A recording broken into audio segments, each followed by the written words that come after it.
اعوذ باللہ من الشیطان الرجیم بسم اللہ الرحمن الرحیم یا ایہا الناس کلوا مما فی الارض حلالا طیبا ولا تتبعوا خطوات الشیطان انہ لکم عدو مبین۔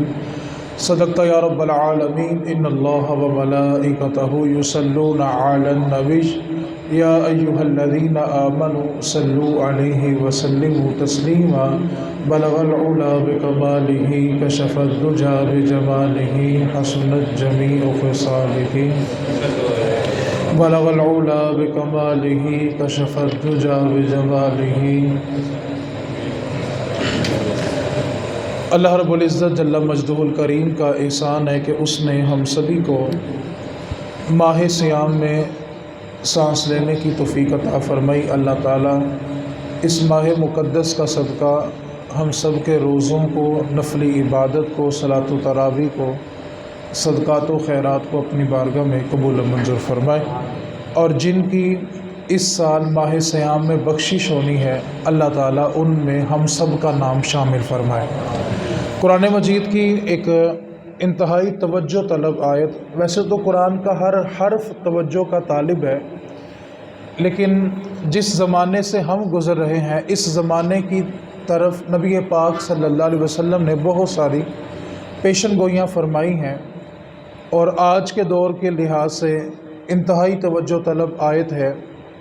اللہ رب العزت نے ارشاد فرمایا یا ایھا الناس کلوا مما فی الارض حلالا طیبا، اے لوگو تم کھاؤ وہ پکیزہ رزق، حلال رزق جو تمہیں دیا گیا، ولا تتبعوا، اور تم اتباع نہ کرو خطوات الشیطان، شیطان کے نقش قدم کی، انہ لکم عدو مبین، وہ تو تمہارا کھلا دشمن ہے۔ اللہ رب العزت نے اس آیت میں دو باتوں کا ارشاد فرمایا ہے۔ پہلی بات کہ تم نے جو رزق کھانا ہے وہ پکیزہ ہونا چاہیے، وہ حلال ہونا چاہیے، اور دوسری طرف یہ اشارہ فرمایا کہ شیطان کے پیچھے نہیں چلنا۔ اب سوال یہ پیدا ہوتا ہے کہ اگر رمضان میں شیاطین جکڑ دیے جاتے ہیں تو پھر ہم گناہ کیوں کرتے ہیں؟ کیونکہ ہم سارا سال تو لعنت شیطان پہ بیچتے ہیں کہ اس نے مجھ سے گناہ کروایا، یہ سب کچھ شیطان کا کیا دھرا ہے۔ تو جب ماہ صیام میں شیطان تو قید ہے، جیسے ہی رمضان کا چاند طلوع ہوتا ہے شیطان جکڑ دیے جاتے ہیں، تو پھر انسان یہ سوچتا ہے کہ اگر شیطان قید ہے، شیطان بند ہے، تو پھر گناہ کیوں ہوتا ہے؟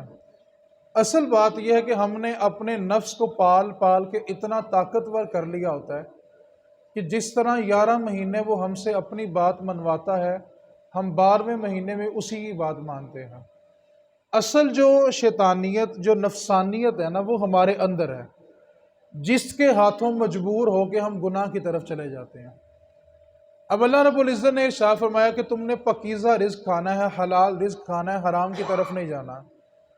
ہم میں سے جو بھی اپنے سینے میں عشق رسول رکھتا ہے نا، وہ ایک جملہ بولتا ہے کہ یا رسول اللہ آپ پر میرے ماں باپ بھی قربان ہو جائیں، اور رسول کریم صلی اللہ علیہ وسلم نے ایک مبارک بات دی ہے۔ صحابہ کرام کا مجمع تھا تو رسول کریم صلی اللہ علیہ وسلم نے فرمایا صحابہ جنہوں نے مجھے دیکھا اور مجھ پر ایمان لائے ان کو ایک مبارک بات ہے، اور جنہوں نے مجھے نہیں دیکھا ہوگا پھر مجھ پر ایمان لائیں گے ان کو 7 مرتبہ مبارک باد ہے۔ یہ آپ کی اور میرے ایمان کی گواہی ہے، کیونکہ ہم نے حضور کو نہیں دیکھا۔ جس نے نہیں دیکھا وہ پھر حضور پر ایمان لائے، جس نے دیکھ لیا وہ تو الگ بات، جس نے نہیں دیکھا اس کے باوجود حضور پر ایمان لائے تو رسول کریم نے فرمایا اس کو 7 مرتبہ مبارک باد ہے۔ ہم میں سے ہر شخص یہ کہتا ہے کہ یا رسول اللہ آپ پر میرے ماں باپ قربان ہو جائیں۔ ایک صحابی ایسے ہیں جن کا نام ہے سعد بن وقاص رضی اللہ تعالیٰ عنہ۔ ایک غزوے کا موقع تھا تو یہ تیر اندازی نہ بڑے جوشیلے انداز میں کر رہے تھے، کافروں کے خلاف جہاد چل رہا تھا، تو یہ تیر اندازی نہ بڑے جوش و خروش سے کر رہے تھے، بڑے جوش و خروش کے ساتھ جنگ لڑ رہے تھے۔ تو رسول کریم صلی اللہ علیہ وسلم نہ بار بار سعد بن وقاص کو دیکھتے تھے کہ بڑے جوشیلے انداز میں تیر اندازی کر رہے ہیں۔ ہم میں سے ہر شخص یہ کہتا ہے کہ یا رسول اللہ آپ پر میرے ماں باپ قربان ہو جائیں۔ حضور نے جب حضرت سعد کو دیکھا فرمایا سعد تجھ پر محمد کے ماں باپ قربان ہو جائیں۔ سارے کے ماں باپ میرے پہ اور محمد کے ماں باپ تجھ پہ قربان ہو۔ یہ صحابی رسول ایک دن حضور کی بارگاہ میں آئے، الفاظ کو بڑے توجہ سے سمجھنا ہے۔ سادہ سا سوال کیا جو ہم میں سے ہر شخص کا سوال ہے۔ عرض کی آقا میں چاہتا ہوں کہ میری ہر دعا قبول ہو جائے، میں مستجاب الدعوات بن جاؤں۔ مستجاب الدعوات اس شخص کو کہتے ہیں جو دعا کے لیے ہاتھ اٹھاتا ہے تو ہاتھ نیچے ہونے سے پہلے جو دعا قبول ہوتی ہے نا، اس کو مستجاب الدعوات کہتے ہیں۔ اور اللہ کا ہر نبی مستجاب الدعوات ہوتا ہے، اللہ کا ہر نبی۔ ابھی نبی دعا کے لیے ہاتھ بلند کرتا ہے، نیچے ہونے سے پہلے قبولیت ملتی ہے۔ اور میں نے تو کچھ عرصہ پہلے کہا تھا کہ ہم جب دعا مانگتے ہیں نا تو دعا قبول ہونے کے لیے اوپر جاتی ہے۔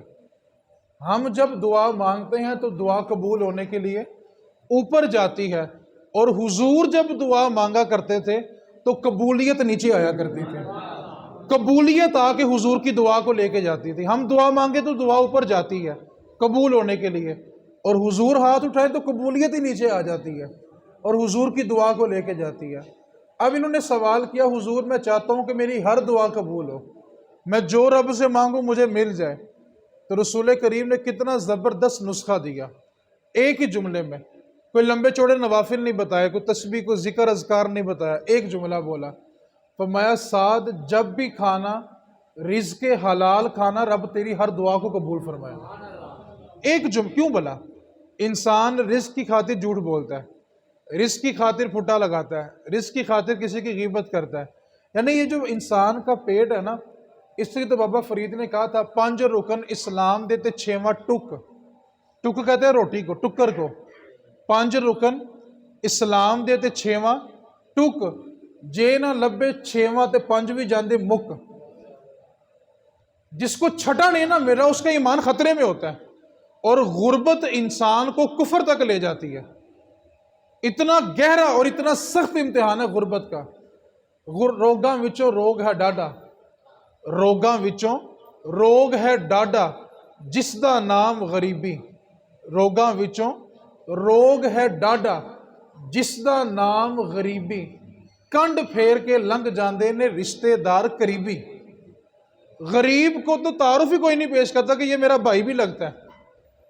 سگا بھائی ہو وہ چمچی چلاتا ہو تو شادی میں اس کا تعارف نہیں کراتے، اور جو بندہ گاڑی پہ آئے چاہے وہ 7ویں محلے کا کوئی ایرا خیرا ہو، کہتے ہیں یہ ہمارے انکل لگتے ہیں۔ تو یعنی ہم تو غریب سگا بھائی بھی ہو تو اس کا تعارف پیش کرنے کے لیے تیار نہیں ہوتے۔ تو رسول کریم صلی اللہ علیہ وسلم نے فرمایا کہ اگر تم چاہتے ہو کہ تمہاری دعائیں قبول ہوں تو ایک کام کرنا کہ جب بھی کھانا رزق حلال کھانا، تمہارے پیٹ میں حلال کا لقمہ جائے گا، اللہ تمہاری دعاؤں کو قبول فرمائے گا۔ اب جس بات پر، جس حدیث پر گفتگو آج کرنی ہے وہ حدیث پاک یہ ہے، رسول کریم صلی اللہ علیہ وسلم نے ارشاد فرمایا لوگوں پر ایک زمانہ ایسا آئے گا کہ لوگ اس بات کی تمیز اور فرق چھوڑ دیں گے کہ انہوں نے جو کھایا وہ حلال تھا کہ حرام تھا۔ لوگوں پہ وہ زمانہ آئے گا، اور اگر آپ تھوڑی سی گواہی دیں زمانہ آ گیا کہ نہیں آ گیا؟ ہم سمجھ نہیں پا رہے کہ آج ہمارے معاملات میں رکاوٹ کیوں ہے۔ میں صرف ایک، اللہ تعالیٰ آپ کو رزق حلال وسیع دے، آپ حلال کماتے ہوں گے، حلال کھاتے ہوں گے، بچوں کو بھی حلال کھلاتے ہوں گے، لیکن اگر آپ کو محسوس ہونا کہ میری کمائی میں کروڑویں حصے میں بھی کہیں جا کے شک ہے نا، اس شک کو بھی ختم کر دیں۔ اس کے میں آپ کو بنیادی وجہ بتاتا ہوں۔ ایک بات کو یاد رکھیں، اولاد نافرمان ہونے کی بہت ساری وجوہات ہوتی ہیں، وقت نہ دینا بھی ہوتا ہے، لاڑ زیادہ کر لینا، بہت ساری وجوہات ہوتی ہیں۔ اولاد کے بگڑ جانے کی ایک وجہ ان کے پیٹ میں جو حرام کا لقمہ جاتا ہے نا، یہ بھی ہوتی ہے۔ ایک بات کو آپ لکھ لیں، حرام کھانے والی اولاد بڑھاپے میں اپنے ماں باپ کو چھوڑ دیتی ہے۔ جس اولاد کی پرورش حرام کے مال سے ہوگی نا، بڑھاپے میں کبھی ماں باپ کا سہارا نہیں بنے گی۔ تو رسول کریم صلی اللہ علیہ وسلم نے جو فرمایا کہ ایک زمانہ ایسا آئے گا کہ لوگ یہ تمیز چھوڑ دیں گے، فرق چھوڑ دیں گے کہ انہوں نے جو کھایا وہ حلال تھا کہ وہ حرام تھا۔ اور رسول کریم صلی اللہ علیہ وسلم نے کہ جو آدم کا بیٹا ہے نا، آدم کا بیٹا، اس کی حرص، اس کی لالچ کی انتہا یہ ہے کہ اگر اس کو سونے کی بری ہوئی ایک وادی ایک شہر دے دیا جائے نا، ایک علاقہ سونے کا بھر کے دے دیا جائے، تو اس کی لالچ یہ ہوگی کہ ایک علاقہ اور مل جائے، دوسرا دے دو تو یہ تیسرے کی لالچ کرے گا۔ اور رسول کریم نے آخر میں جو جملہ فرمایا نا، وہ شاید آج کے زمانے کے لیے تھا۔ فرمایا آدم کے بیٹے کا جو پیٹ ہے نا، وہ صرف اور صرف قبر کی مٹی بھر سکتی ہے، اس کی ہرس ختم نہیں ہوتی۔ آپ تھوڑی سی توجہ کریں، جو پہلے بندہ کرائے پہ گھر پہ رہتا تھا، اگر اب وہ 3 مرلے کا مل گیا نا، تو اس کا شکر کم ہو گیا ہے اور 5 مرلے کی طلب زیادہ ہے۔ حالانکہ اللہ قرآن میں فرما رہا ہے لَإِن شَكَرْتُمْ لَأَزِيدَنَّكُمْ، تم شکر کر کے دیکھو میں تمہیں اور دے دوں گا۔ یار میں وعدہ کروں، مکر جانے کے بہت سارے امکانات ہوں گے، آپ وعدہ کریں، ہو سکتا ہے کسی موقع پہ آپ مجبور ہوں اور وعدے سے مکرنا پڑے آپ کو، لیکن خالق عز و جل کی شان بھلا کیا ہے، ان اللہ لا یخلف المیعاد، وہ اپنے وعدے کے خلاف کرتا ہی نہیں ہے، جو وعدہ کر لیا اس نے دے دینا ہے۔ تو ہم توجہ کریں کہ جو نعمت ہمیں مل جاتی ہے نا، ملنے کے بعد اس کا شکر صرف ایک بار ہی ہوتا ہے، اور جو نہیں نہ ملی ہوتی اس کا شکوہ ہر روز ہوتا ہے۔ تو کاش جتنی نعمتیں مل گئی ہیں ہم اس کا شکر بڑھا دیں، تو اس کے صدقے جو نہیں ملی وہ بھی مل جائیں گے۔ تو اپنی زندگی کے اندر نہ شکر پیدا کریں۔ وہ ایک علاقہ تھا، اس علاقے کا دستور یہ تھا کہ وہ 1 سال کے لیے نا اپنا بادشاہ مقرر کرتے تھے، اور جب سال مکمل ہوتا تھا تو وہ بادشاہ کو زنجیروں میں جکڑ کر ایک جنگل تھا اس میں چھوڑ آتے تھے، اور وہاں پہ اس کو بیڑیے اور چیر پھاڑ کرنے والے درندے کھا جاتے تھے۔ اور جب وہ بادشاہ کو چھوڑ کے دوبارہ دریا کے کنارے آتے تھے نا، تو جو پہلا شخص ان کو نظر آتا تھا نا، وہ اس کو اپنا نیا بادشاہ مقرر کر لیتے تھے، اور جب اس کو تخت پر بٹھانا ہوتا تھا ساتھ اس کو یہ تلقین کرتے تھے کہ جو پہلے بادشاہ کا حال ہوا ہے تمہارے ساتھ بھی سال بعد یہی ہوگا۔ لیکن وہ سارا سال جو ہے نا وہ کرسی کے نشے میں رہتا تھا کہ کوئی بات نہیں، بادشاہت ہے، وزارت ہے، ابھی تو حکمرانی چل رہی ہے، جب سال آئے گا تب دیکھ لیں گے۔ اب جب سال ختم ہوتا وہ زنجیریں لے کے آتے جگہ تو پھر وہ ہائے افسوس کے نعرے لگاتا، کاش میں اتنا مست نہ ہوتا اپنے نشے کے اندر کہ آج مجھے یہ احساس ہو رہا ہے کہ میں نے کچھ نہیں کمایا۔ لیکن نشہ ہوتا ہے نا، نشہ صرف شراب کا نہیں ہوتا، نشہ پیسے کا بھی ہوتا ہے، نشہ عہدے کا بھی ہوتا ہے، نشہ کرسی کا بھی ہوتا ہے، نشہ حسن کا بھی ہوتا ہے، نشے بہت قسم کے ہوتے ہیں۔ اب وہ جو بھی نیا شخص ملتا ان کو وہ بناتے بادشاہ 1 سال کے لیے، اور سال کے بعد جا کے جنگل میں درندوں کے آگے چھوڑ آتے۔ اب سال مکمل ہوا تو انہوں نے ایک بادشاہ کو زنجیروں میں جکڑا اور جنگل میں چھوڑ دیا۔ جب بادشاہ کو چھوڑ کے واپسی دریا کے کنارے آئے تو جو شخص پہلا نظر آیا اس کو انہوں نے پکڑ لیا کہ تو اب ہماری جو ریاست ہے اس کا تو حکمران ہے۔ اس نے کہا یار میں تجارت کی غرض سے اس شہر میں کسی کام سے آیا ہوا ہوں، نہ تو مجھے امور سلطنت چلانے آتے ہیں اور نہ مجھے پتہ ہے کہ یہ نظام کیسے چلے گا، تو لہذا مجھے معاف کر دو بھائی، تم کسی اور کو بنا لو، مجھے تجارت کرنے تو میں نے کاروبار کر کے اپنے شہر واپس چلے جانا ہے۔ انہوں نے کہا نہیں، یہ ہماری ریاست کا دستور ہے اور سالہ سال سے چلتا آ رہا ہے کہ جو پہلا شخص دریا پہ نظر آئے گا نا اس کو ہم نے اپنا نیا امیر بنانا ہوتا ہے، لہذا تم امیر بن چکے ہو۔ لیکن دوسری نصیحت یہ بھی سن لو کہ ابھی ابھی ہم اپنے گزشتہ بادشاہ کو جنگل میں درندوں کے آگے ڈال کے آئے ہیں، اور جب سال مکمل ہوگا تب تمہارے ساتھ بھی یہی ہوگا۔ اس نے کہا بھائی اب تو میں بالکل بادشاہ نہیں بنتا، مجھے ایسی وزارت نہیں چاہیے کہ جس کے بعد مجھے اتنی اذیت ناک موت ملے گی، میں تو ایسی وزارت کبھی قبول نہیں کروں گا۔ البتہ وہ تھوڑے بدماش ٹائپ لوگ تھے، جی تمہیں تو بننا پڑے گا، ہمارا دستور ہے۔ اب وہ بندہ تھوڑا سمجھدار تھا، اس نے کہا ٹھیک ہے میں بادشاہ بنتا ہوں، لیکن میری بھی ایک سوال اور ایک شرط ہے۔ اس نے کہا تمہاری کیا شرط ہے؟ اس نے کہا سارا سال جو میں کہوں گا تم وہ مانو گے؟ اس نے کہا تو ہمارا امیر ہوگا، بادشاہ ہوگا، جو تو نے کہنا وہی ہونا ہے، لیکن سال کے بعد تجھے درندوں کے پاس آنا پڑے گا، لیکن سارا سال جو تو کہے گا اسی پہ عمل ہوگا۔ اس نے کہا چلو ٹھیک ہے میں تمہارا بادشاہ بن جاتا ہوں۔ اب وہ بادشاہ بنتا ہے، آ کر جب تخت کے اوپر بیٹھتا ہے تو سب سے پہلے پوری فوج بلاتا ہے اور کہتا ہے کہ تم نے مجھے بادشاہ بنایا اپنی زبردستی کی بنیاد پر اور اپنی دستور کی بنیاد پر، اور میری بھی یہ شرط تھی کہ جو میں کہوں گا تم اس کو سارا سال تسلیم کرو گے۔ انہوں نے کہا بالکل ہماری شرط ہے کہ جو تم کہتے جاؤ گے ہم کرتے چلے جائیں گے۔ اس نے کہا سب سے پہلا حکم یہ ہے کہ جتنی بھی ہماری فورس ہے ساری بلا لو۔ انہوں نے ساری بلائی، اس نے پہلا حکم دیا کہ جنگل میں جاؤ، جتنے درندے ہیں نا جا کے سب کو مار دو۔ حکم تھا بادشاہ کا، فوج گئی، فورس گئی تیار ہو کے، جنگل کے جتنے درندے تھے سب کو مار دیا گیا۔ اس نے اگلی فوج بلائی، کہا جنگل میں جتنے درخت ہیں سارے کاٹ دو۔ فورس گئی اور سارے درخت کاٹ دیے۔ اس نے تعمیراتی کام والے بندے بلائے اور کہا کہ تم وہاں پہ جا کے ایک خوبصورت محل بناؤ۔ خوبصورت محل بننا شروع ہو گیا۔ ایک اور ٹیم بلائی، کہا کہ تم اس محل کے ارد گرد تالاب کھودو اور پانی اس میں جاری کرو۔ پانی جاری کیا گیا۔ تیسری ٹیم بلائی اس نے کہا کہ تم تالاب کے ارد گرد سبزہ اگاؤ، ہریالی اگاؤ۔ اب جب یہ کام چلتے رہے، درخت کاٹ دیے گئے، درندے مار دیے گئے، محل تعمیر کر دیا گیا، تالاب نکال لیے گئے، اس کے ارد گرد سبزہ لگا دیا گیا، اس کا سال مکمل ہو گیا۔ اب سال مکمل ہوا تو وہ جو کابینہ تھی، ریاست کے لوگ تھے، وہ زنجیریں لے کے آئے اور کہا بادشاہ تیرے چلنے کا وقت ہو گیا۔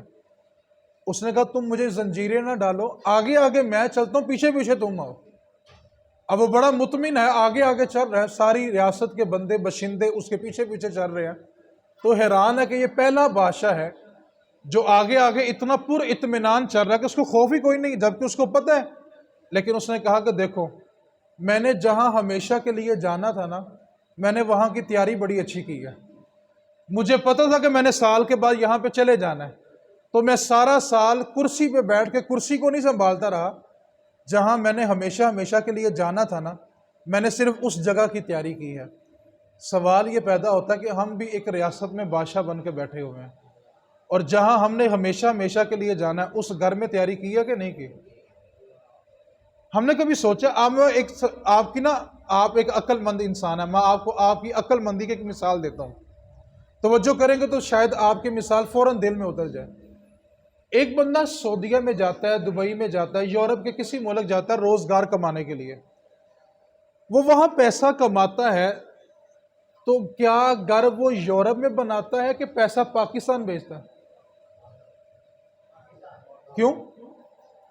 کماتا وہاں ہے، رہتا وہاں ہے، کھاتا وہاں ہے، سوتا وہاں ہے، تو پیسہ پاکستان میں کیوں بھیج رہے ہیں؟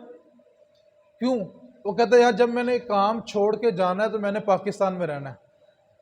کما سعودیہ میں رہا ہے، کھا سعودیہ میں رہا ہے، پی وہاں پہ رہا ہے، سو وہاں پہ رہا ہے، مزدوری وہاں پہ، مشقت وہاں پہ، سب کچھ وہاں پہ ہے، لیکن وہاں گھر بناتا، پیسے کہاں بھیجتا ہے؟ کیوں بھلا؟ اس کو پتہ کہ جب میں نے بوڑھا ہو جانا تو میں نے کہاں پہ جا کے رہنا ہے۔ میں کہتا ہوں دنیا میں بندہ اتنا سیانا ہے کہ جہاں رہنا ہو فکر وہاں کی کرتا ہے، اور جہاں پہ ہم نے رہنا کبھی فکر کی ہے اس کی؟ اصل مسلمانوں کے اندر جب تک یہ نشہ ختم نہیں نہ ہوگا تب تک معاملات سلجھیں گے نہیں۔ ہم نے جہاں ہمیشہ کے لیے رہنا نا اس گھر کی تیاری کریں، اس قبر کے درندے ختم کریں، اس قبر کا اندھیرا ختم کریں۔ ماہ سیام بلا کیا ہے؟ اس کے بہت سارے معنی کیے گئے۔ ایک معنی بلا کیا ہے؟ جلانے والا، اور اگر اس کا یہ معنی لیا جائے تو مطلب بلا کیا بنتا ہے؟ یہ حضور کی امت کے گناہ جلانے کے لیے آتا ہے۔ اور نبی پاک صلی اللہ علیہ وسلم کی حدیث پاک کو توجہ سے سمجھیں۔ میرے نبی پاک صلی اللہ علیہ وسلم میں بڑا ہی بد نصیب ہے وہ شخص، بڑا ہی بدبخت ہے وہ شخص جس کی زندگی میں رمضان آیا لیکن اس نے اپنی بخشش نہیں کروائی۔ یار جسے حضور بد نصیب کہہ دیں، زبان اقدس جس کے اوپر وحی کے بغیر کوئی چیز جاری نہیں ہوتی، اور حضور کہہ رہے ہیں کہ بڑا بد نصیب ہے وہ شخص جس کی زندگی میں رمضان تو آیا لیکن اس کی بخشش نہیں ہوئی۔ تو جس کی زندگی میں 20 رمضان آئے ہو، جس کی 30 آئے ہیں، 40 آئے ہیں، 50 آئے ہیں، اور 50 سالہ زندگی میں اگر اس نے اپنی بخشش نہیں کروائی تو سوچے تو صحیح ہم کس طرف جا رہے ہیں؟ جس گھر میں ہمیشہ کے لیے جانا وہاں کچھ تیاری کی ہے کہ نہیں کی؟ تو ہم جہاں کماتے ہیں وہاں لگاتے، ہم کماتے یہاں پہ لیکن لگا بھی یہاں پہ دیتے ہیں۔ میں کہتا ہوں کچھ نیکیاں صرف آپ اس لیے چھوڑ دیں کہ ان کا بدلہ صرف اللہ کی ذات سے لیں، اس کا صلہ، اس کی جزا صرف اللہ کی ذات سے لیں۔ ہم چاہتے ہیں کہ ہمیں ہر کام کا صلہ، ہر کام کا بدلہ فوراً ہی مل جائے۔ تو جہاں سے میں نے گفتگو شروع کی تھی کہ تم نے رزق حلال کھانا ہے، اور رزق حلال کی کیا برکت ہے کہ آپ کی اگلی منزل بڑی آسان ہو جائے گی۔ 2 حدیثیں میں نے آخر پہ آپ پہ گوش گزار کرنی ہے۔ نبی پاک صلی اللہ علیہ وسلم نے فرمایا 4 چیزیں ایسی ہیں اگر ان میں سے ایک بھی کم کر دی جائے تو باقی 3 بھی قبول نہیں ہوتی۔ یہ 4 چیزیں آپس میں جڑی ہوئی ہیں۔ ایک بھی کم کرو گے تو باقی تین بھی قابل قبول نہیں۔ نمبر ایک نماز، روزہ، حج اور زکوٰۃ، یہ چار جو ارکان ہیں نا اسلام کے، یہ آپس میں لازم و ملزوم ہے۔ اب ایک بندہ نماز پڑھتا ہے، روزہ رکھتا ہے، حج کرتا ہے، لیکن زکوٰۃ نہیں دے رہا، تو رسول کریم صلی اللہ علیہ وسلم کا فتویٰ ہے کہ باقی تین بھی قبول نہیں ہونی۔ ایک بندہ زکوٰۃ دے رہا ہے، حج کر رہا ہے، لوگوں کو افطاریاں بھی کرا رہا ہے، لیکن نماز ہی نہیں پڑھتا، تو رسول کریم فرمایا باقی تین بھی قابل قبول نہیں ہے۔ اصل میں معاملات میں بگاڑ بلا کب پیدا ہوا؟ ہم نے نا ایک جملہ سیکھا ہوا ہے، جملہ ٹھیک ہے لیکن ہم نے اس تصویر کا نا دوسرا رخ نہیں دیکھا۔ جملہ ویسے ٹھیک ہے، ہم کہتے ہیں کوئی گل نہیں یار، اللہ بڑا رحمان ہے، اللہ بڑا کریم ہے، اللہ نے بخش دینا، بلا شک و شبہ، شک کی گنجائش ہی نہیں ہے، وہ بڑا رحمان ہے، بڑا رحیم ہے، بلا شک و شبہ وہ بغیر حساب کے بخشنے والا بھی ہے۔ لیکن ایک جملہ کہنا چاہتا ہوں، جس رب کی جنت ہے نا، جہنم بھی اسی رب کی ہے۔ جو رب رحمان ہے نا، وہی رب جبار بھی ہے، جو رب رحیم ہے وہی رب قہار بھی ہے۔ اور اگر جنت میں لوگوں نے جانا ہے نا، تو جہنم میں بھی لوگوں نے جانا ہے۔ ہم اس حدیث کو کیوں بھول جاتے ہیں کہ نبی پاک صلی اللہ علیہ وسلم نے فرمایا جب تک میرا آخری امتی بھی جہنم سے نہ نکالا جائے۔ مطلب کیا ہوا؟ پتہ چلا کہ امتی جہنم میں جائیں گے لیکن حضور نکال لیں گے، وہ حضور کی شفاعت ہے، حضور کا کرم ہے، وہ بات کی بات ہے۔ لیکن سوال یہ پیدا تھا کہ لوگ جہنم میں جائیں گے، اور حضور نے فرمایا کہ جب تک آخری بھی امتی باہر نہیں نہ آنا، میں نے جنت میں داخل نہیں ہونا۔ لیکن سوال یہ پیدا ہوا کہ جہنم میں جائیں گے، اور جہنم بلا کیا ہے؟ رسول کریم صلی اللہ علیہ وسلم کہ جہنم جو ہے نا وہ 7 زمینوں کے نیچے ہے، اور جہنم اتنی وسیع ہے کہ اس کی 70,000 لگامیں ہیں، جو لگام ہوتی ہے نا کھینچنے کے لیے، جہنم کی 70,000 لگامیں ہیں، اور میدان محشر میں جب جہنم کو گھسیٹ کے لایا جائے گا نا، تو ایک ایک لگام کو 70,000 فرشتے کھینچ رہے ہوں گے۔ اور رسول کریم نے فرمایا کہ جہنم اتنی سخت ہے، اتنی سخت ہے کہ جہنمی جب پیاس سے تڑپ جائیں گے، ترس جائیں گے، ان کو ایک کھولتا ہوا گرم پانی پینے کے لیے دیا جائے گا، اور پیالہ بھی ایک ہاتھ دور ہوگا، اس کی تپش اتنی ہوگی کہ چہرے کی ساری کھال اتر کے پیالے میں گر جائے گی۔ اور جہنم کتنی سخت ہے، میرے نبی پاک کا حکم سنیں، توجہ سے سنیں۔ جہنم کہاں پہ ہے؟ 7 زمینوں کے۔ میرے نبی نے کہا کہ جہنم کے کسی کونے کے اندر ایک سوئی کے نکے کے ساتھ چھوٹا سا سوراخ کر دو، تو 7 زمینوں کے اوپر جتنی مخلوقات ہیں ساری جل کے راکھ ہو جائیں گے۔ یا جس جہنم کے ایک سوراخ کی تپش اتنی ہے کہ 7 زمینوں کے اوپر تک ساری مخلوقات جل جائیں۔ اللہ نہ کرے، اللہ سب کو محفوظ رکھے، اللہ سب کو حضور کے دامن میں رکھے، اللہ سب کو حضور کی شفاعت میں رکھے۔ آج لے ان کی پناہ، آج مدد مانگ ان سے، پھر نہ مانیں گے قیامت میں اگر تو مان گیا۔ حضور بچائیں گے، لیکن سوال یہ پیدا ہوتا ہے کہ جو جہنم میں چلے جائیں گے، وہاں تو سوئی کا ایک نکا ہو تو برداشت نہیں ہے، اور جو سارے کا سارا جہنم میں چلا جائے۔ رسول کریم صلی اللہ علیہ وسلم کا فرمان ہے کہ اللہ تعالیٰ قیامت والے دن جو بندے کا مال ہوگا نا، مال جس کی وہ زکوٰۃ ادا نہیں کرتا تھا، قیامت کے میدان میں وہ مال اژدہا، سانپ بن کے آئے گا اور اپنے مالک کو نگل لے گا، اپنے مالک کو ڈسے گا۔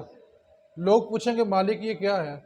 تو اللہ تعالیٰ فرمائے گا فرشتوں ان کو بتاؤ کہ یہ اس کا وہ مال ہے جس کی یہ دنیا میں زکوٰۃ نہیں دیا کرتا تھا۔ اب میرا آپ سے ایک سوال ہے، ہم کوئی بھی سبزی جب تول کے لاتے ہیں 1 کلو، چھلکا اتارنے کے بعد کتنی بچ جاتی ہے؟ چلے مٹر لے لیں، چھلکے سے نکال دے تو آدھا پاؤ تو اس کے کیا نکل جائیں گے؟ چھلکے۔ کبھی دکھ ہوا اس بات کا؟ بولے نا صحیح یار۔ چلے تربوز لے کے، اس کا تھوڑا ہجوم بڑا ہوتا ہے، وہ چھلکا اتارے ہیں تو جتنا تربوز ہے اس سے زیادہ وزن کس کا ہوتا ہے؟ کبھی دکھ ہوا ہے؟ آلو کا چھلکا اتار دو، کبھی دکھ ہوا ہے؟ آپ کوئی بھی چیز لیں ہیں، جتنی ہم لاتے ہیں اتنی پوری کی پوری کھائی، کیونکہ چھلکا اس کا اترنا ہوتا ہے۔ یعنی ہم اس بات کو سمجھ گئے کہ اگر ہم چیز خریدیں کلو، کاٹنے کے بعد، تیار کرنے کے بعد اگر وہ 3 پاؤ بھی بچ جائے تو دکھ ہوتا، تو پھر زکوٰۃ دیتے وقت اگر لاکھ روپے میں سے 2500 نکل جائے تو دکھ کس چیز کا؟ دنیا کی ہر چیز برداشت کر رہے ہیں، اب زکوٰۃ کا حکم سن لیں، آپ کا ایمان تھا زکوٰۃ کا حکم کیا بلا؟ اللہ تعالیٰ فرما رہا ہے بندے تو میری بارگاہ میں دے، میں تیرا باقی مال پاک بھی کر دوں گا اور جو تو نے دیا تھا بڑھا کے واپس بھی کر دوں گا۔ اور یار آپ کسی سے کاروبار کرو تو خدشہ ہوتا کہیں لے کے بھاگ ہی نہ جائے، یہاں تو ذات ہی وہ ہے جو اپنے وعدے کے خلاف کرتی نہیں ہے۔ کتنا خوبصورت حکم ہے، تم مال دو باقی پاک بھی کر دوں گا۔ اب دیکھیں اگر میری جیب میں 500 ہے، مثال دے رہا ہوں، تو مجھے کل یقین تو نہیں ہے کہ میرا سارا مال پاک ہوا ہے کہ نہیں ہوا، ٹھیک ہے؟ حلال ہونا اور ہوتا ہے، حلال میں پاک ہونا اور ہوتا ہے، ٹھیک ہے؟ اللہ تعالیٰ فرما رہا ہے کہ تم دو باقی پاک بھی کر دوں گا، جو تو دیا ہوگا بڑھا کے واپس بھی کر دوں گا۔ اگر میں یہاں پہ کہوں نا آؤ بھی میرے ساتھ کاروبار کرو میں تمہیں پرافٹ دوں گا، تو سب انفارمیشن ضرور لیں گے۔ اچھا جی 1 لاکھ پہ کتنی دیں گے، 2 لاکھ پہ کتنی پرافٹ دیں گے، 3 لاکھ پہ کتنی پرافٹ دیں گے، کتنے سال کا ایگریمنٹ ہوگا، کام کیسے کریں گے؟ تو ہر بندہ دلچسپی لے گا، یار میں اگر پیسے انویسٹ کروں، گھر بھی تو ویسے ہی پڑے ہوئے ہیں نا، تو چلو میں انویسٹ کر لوں، ماہانہ پرافٹ آتی رہے گی، یعنی میری دی ہوئی پرافٹ پہ سب کو یقین ہو جائے گا۔ تو جب رب فرما رہا ہے تم دو تو صحیح، رب کہہ رہا ہے تم دو میں تمہیں پرافٹ بھی دوں گا۔ پرافٹ کتنی ہے؟